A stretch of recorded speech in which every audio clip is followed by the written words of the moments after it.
Have you ever wondered what it's like to be an YouTuber, Instagrammer, TikToker, and Twitch streamer? Have you ever thought about yourself being on YouTube? In today's video, I want to share some of my own experience being a YouTuber and also streaming on Twitch. And I hope by making today's video, I can help some of you guys to understand what it feels like to be a YouTuber and Twitch streamer. And also, if you're ever wanting to start your own YouTube channel or Twitch channel, this video can help you as well navigating the platforms.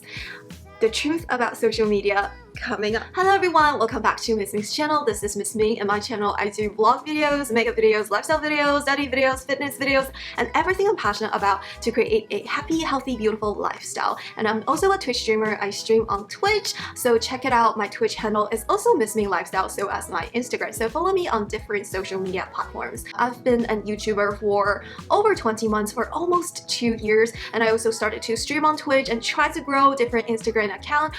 And to be honest, it's not easy. I myself am still struggling, but I hope to share some of my experience with y'all.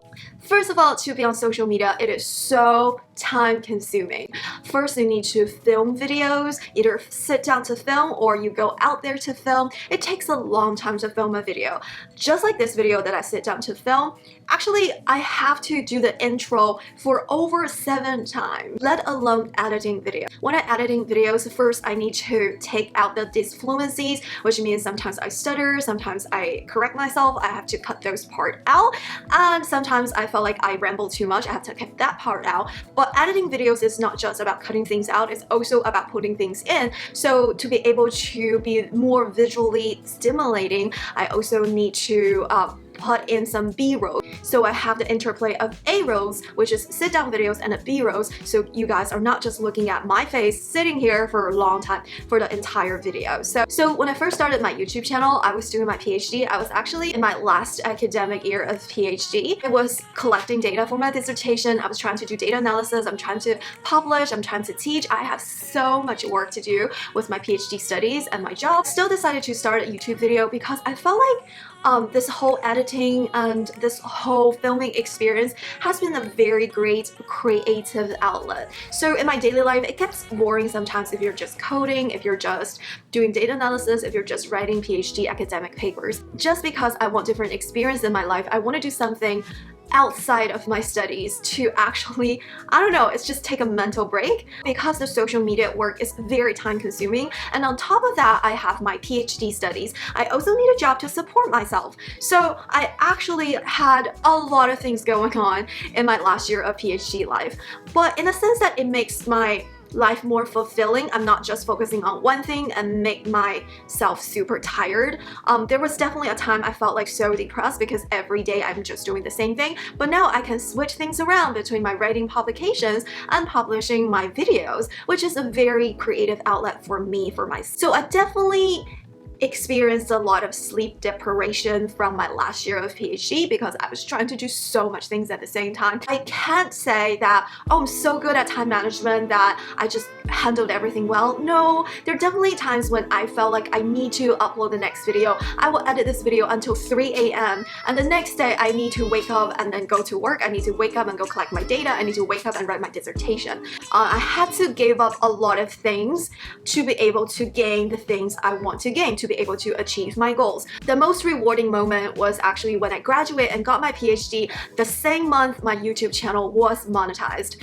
I know I'm not making much money from YouTube, but that sense of accomplishment means everything to me. And having people watching my videos and achieving that milestone of being monetized, I reached 1,000 subscribers and I have 4,000 hours of watch time. It's just days and nights of work. It's just a huge sense of accomplishment. So it's very time consuming. You're constantly working. You're constantly thinking about the next video. You're constantly replying comments, but at the end, I still think it's worth it. But if you're ever thinking about starting a YouTube video, try to first think about like how to manage time, how to take care of your physical health and mental health. And also one tip that I will give it to you is that try to have allocated time for each task. So if today I allocate from 9 p.m. to 12 p.m. as editing videos, do not start editing videos until 9 p.m. and do not keep editing videos past 12. Stay in your allocated time is going to be helpful so that your different aspects of life or different aspects of work do not really intervene each other. So time management is the key, and try to stay in allocated time for each task. The next experience I want to talk about is having toxic comments and trolls on your YouTube or on Instagram or on Twitch. I haven't experienced that on TikTok, but I'm not really big on TikTok, so I haven't experienced anything on TikTok yet. So about the toxic comments, about negative comments, I remember vividly in one of my videos of making Chinese dumplings. I remember I filmed that video before the Thanksgiving day. I was so tired. I remember I was under a lot of pressure. I had a lot of work. I woke up super early that day. I finished the work. I have so much social responsibilities, and I was trying to make dumplings for the Thanksgiving dinner for the family, at the same time maybe film a tutorial. Because English is not my first language, every time I felt tired or sleepy, my accent will be strong because I can't take extra effort to correct myself all the time.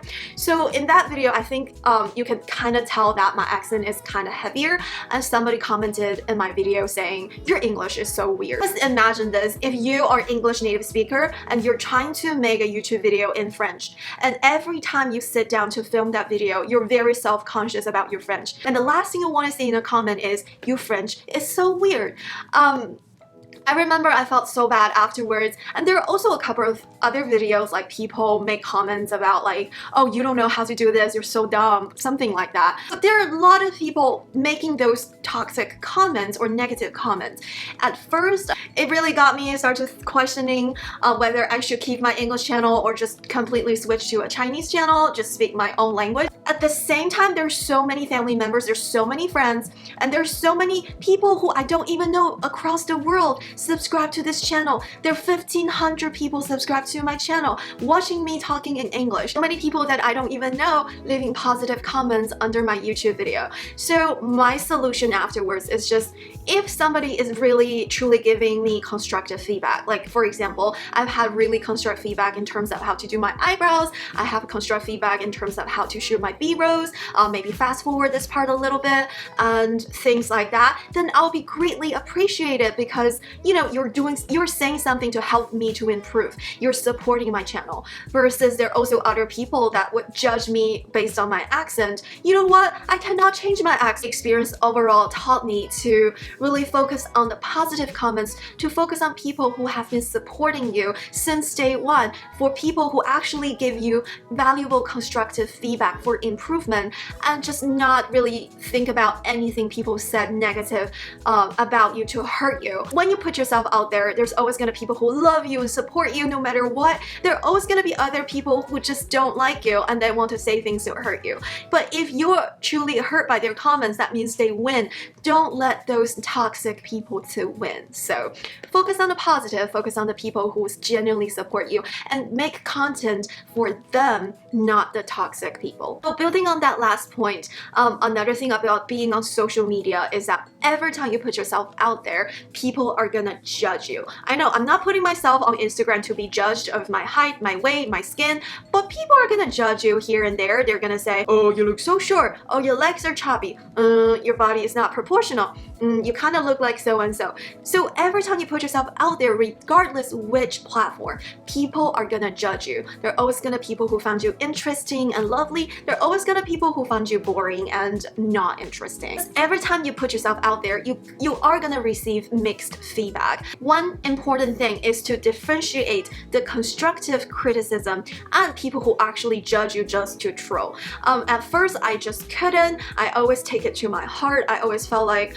oh, I'm not good enough to be a YouTuber. There was a time I wish that I had blonde hair, blue eyes, huge eyes instead of my Asian hooded eyes, because every time I put on eyeshadow, they kind of just smudge together. And I wish I have perfectly good English. I wish that I have like super bubbly personality. But at the end of the day, just differentiate the constructive feedback on your channel in terms of video editing, in terms of how to improve the lighting, improving your content, versus admitting that you have limitations. I can't grow taller, I can't change my accent, I just cannot change them. Similarly, admit your own limitations. I just don't have that wah type of personality.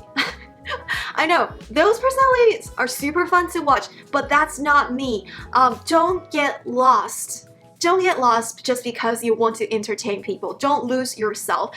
I am clumsy. I can't change that. I've seen a lot of YouTubers making really good like lifestyle videos. They're like, wow, they have their everything pulled together, versus when I do clean the house, things fall. But that's me. That's unique to my channel. Try to take other people's judgment as constructive feedback. While you're improving your content, your videos, your stream, your Instagram photos based on the feedback, never lose your true self, because the moment you lose your true self, you're gonna feel bad. You're gonna feel like, why? Why am I doing this? You're gonna feel so burnt out. You're not gonna enjoy any of the positive things from social media. So always keep yourself real. Try to improve the content, but not change yourself. Admit that everybody has limitations. Like, I just still cannot figure out a lot of things. Earlier we talked about being on social media is so time consuming because you're constantly checking the comments, you're constantly editing the videos, and if you're filming the vlogs, you're constantly taking out your camera. Every time you go somewhere, you have to take some time from your day to vlog. One moment I felt like I'm a little bit too distracted by social media. Sometimes I'm faced with dilemma whether I want to go out there to film this vlog in Six Flags, or do I want to stay at home and work on some publications. Before I started this social media thing, before I started YouTube, before I started Twitch, before I really focused on posting on my Instagram, every day of my life is to study, publish. I always feel bad that I don't get my paper published. I always feel pressured just to study more, to write more in my academic studies, because like doing PhD is different from doing other degree in terms of it's not just about graduation, it's about how many papers you publish before you graduate, how many presentations you did, how many empirical research you did. So before I started being on social media, I used to focus on one thing and one thing only. And I started to be narrow-minded. I believe that there's only one way to success, which is to study and write publications to find a tenure-track professor job.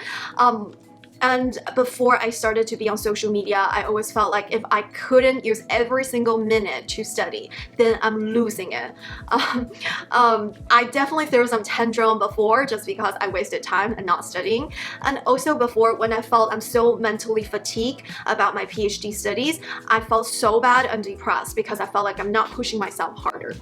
But after I started my YouTube channel, everything just took a huge turn, because that's when I realized that there's so many things, there's so many beautiful things in my life that I never really noticed. I started to get out of my dissertation cave to film vlog, and when I first started to do it, I thought it's just for the content, but later I realized that I'm truly really enjoying it. I'm truly enjoying testing out different food. I'm truly enjoying going out to like vlog my experience, going hiking in the park, going traveling. It's just so much fun. And I start to understand that life is not about your academic success, it's about your overall happiness and your overall well-being. So that's why I don't want my channel to be just on like studying and productivity, because too much of a productivity is actually toxic. You need other aspects of successes in life. And honestly, social media is the actual door that I opened to other aspects of happiness in my life. So in a way that I'm very appreciative to YouTube, Instagram, Twitch, TikTok, because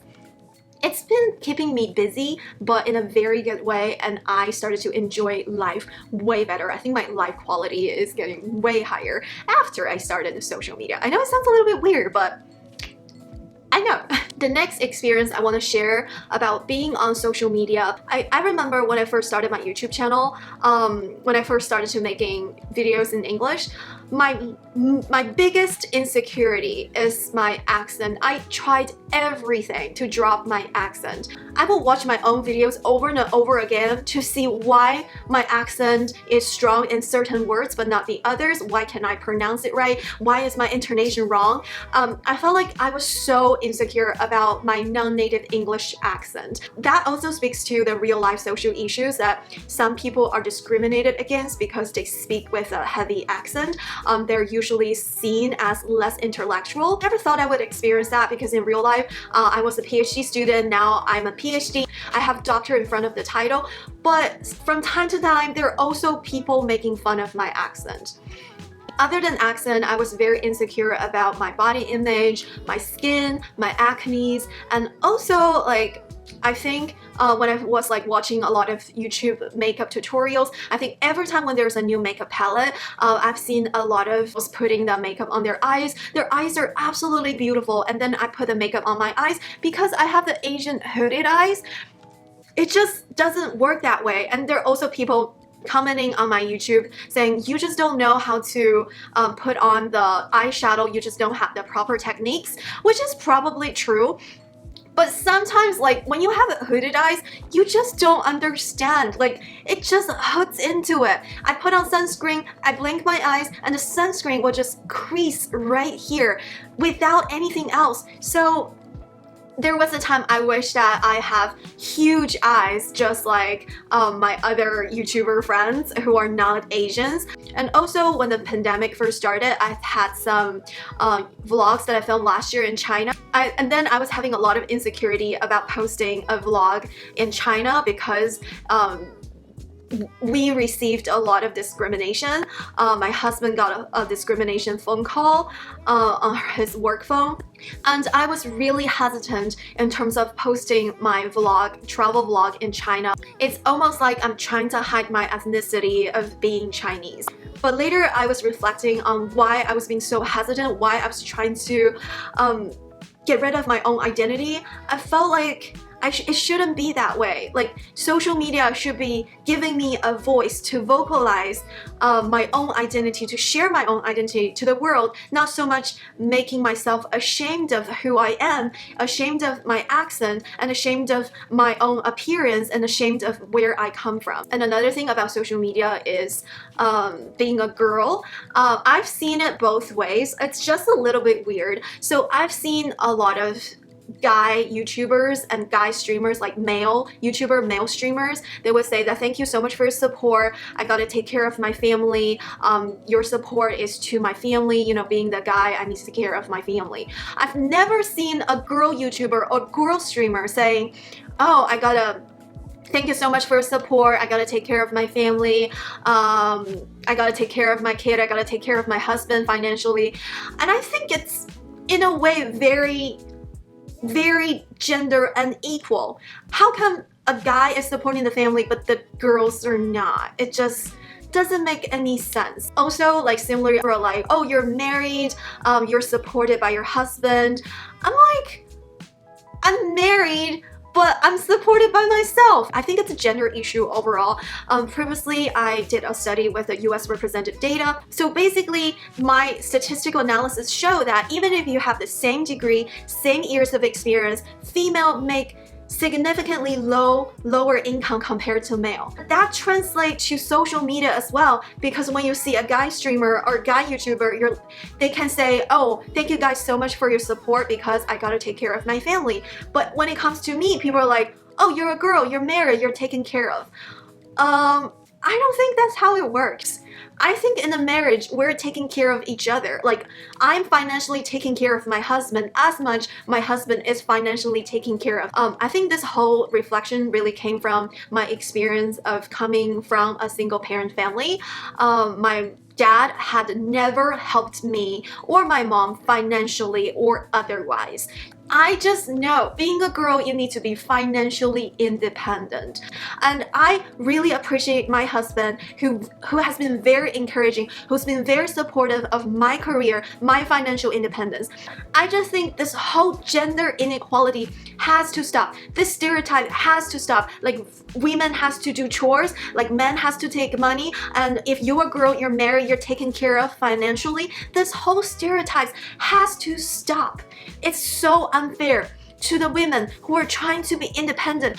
Try not to make that comment that being a successful woman is because your husband or because you can be taken care of by your husband. And I've seen a lot of women YouTubers vocalizing it, received comments saying like, your success, there has to be a man behind it. She felt so offended because as women, we always have to work extra to receive the same treatment. And after our success, people would say that, oh, your success is being supported by your husband. Without a guy in your life, you're never gonna be success. You know what? That's not true with my mom, and that's not gonna be true with myself. So in a sense, I do appreciate I can't be successful without my husband because he does the dishes. Just imagine. I won't be happy if I have dishes every day because I hate doing dishes. So in a way, having a husband did make my life easier. Alright, so in the last segment of this video, I want to talk about a little bit of my experience with ever social platforms. Alright, so first let's talk about YouTube. So I've been on YouTube the longest, I think. Well, other than Instagram. But to be successful on YouTube, you basically need to do trendy topics, searchable topic, because YouTube is owned by Google. So if you want to be found on YouTube, you need to make your topic searchable, and your topic should be also trendy, so it will be recommended after a similar topic. The problem with making trendy topic is it's not your topic, it's somebody else's topic that's been trendy. So one thing about YouTube that I found the most fun is I do whatever I want. It's not like being on a research project, like your boss tells you to do stuff and your supervisor tells you to do stuff, but your YouTube is your voice. You can talk anything. You can make content about anything you're passionate about. So although keep in mind that your topic should be trendy and searchable, don't limit your topic to those topics. Try to do things you're passionate about. People will see that from camera. People will see your genuine interest and your genuine excitement on camera.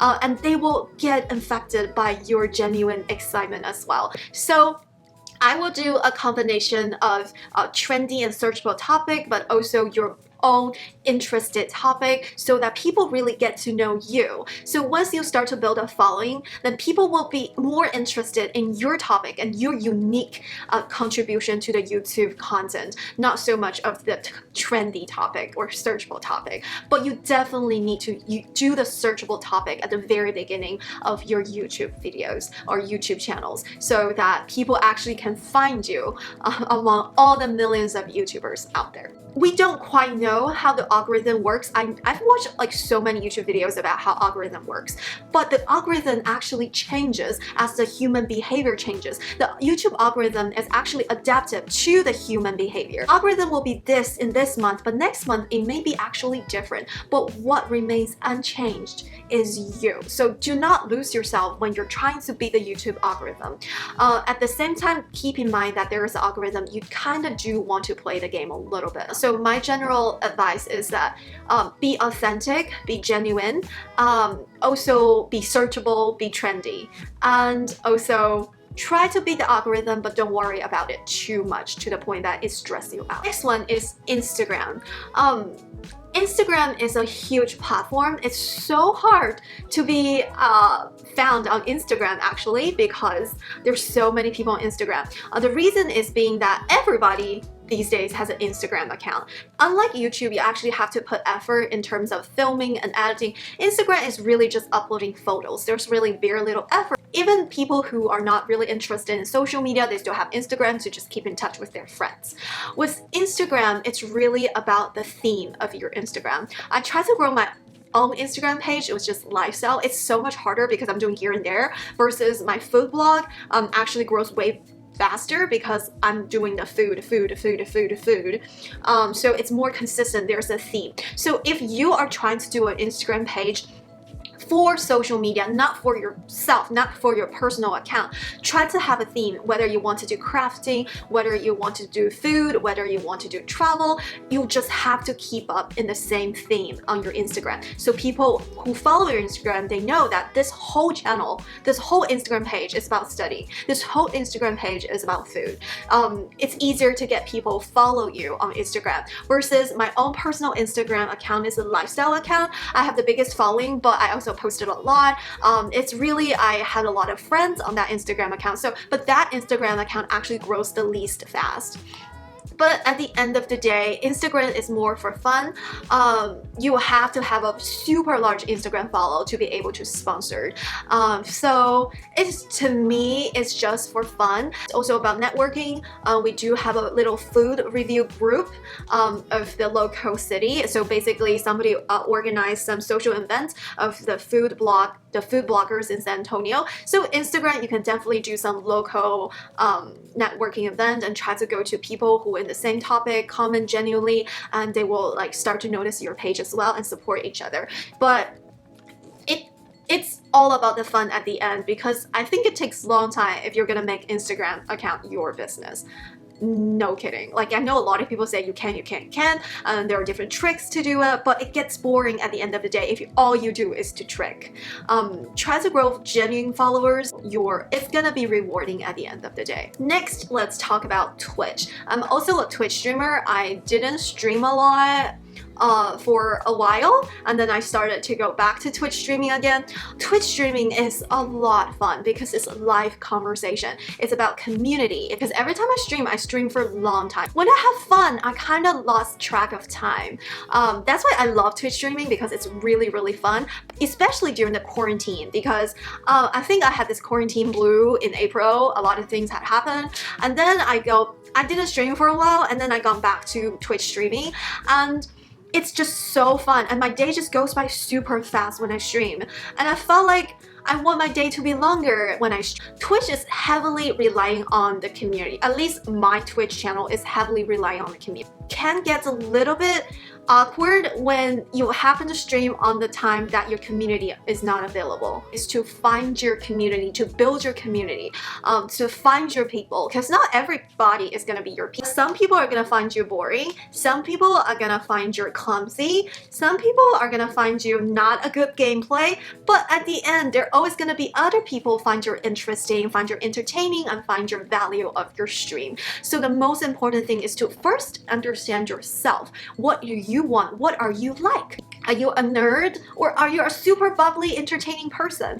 And if you're a nerd, you may attract other nerds like you, and you will have fun. But if you put on a mask, like they will try to like fake certain personality to attract other people with certain personality, eventually you're gonna get boring and you're gonna get tired after 8 hours of stream. So just try to understand who you are and try to build a community of people alike, and enjoy the process, not so much of the outcome. Even if you don't have a lot of following, you enjoyed it, you had a great day, and that's all that matters. That's all that matters of your life, is that try to spend every day happy until the day you die. So alrighty, this video is getting really, really long. I hope you enjoyed today's video. I'm being very honest with y'all. Everything I shared is my honest experience.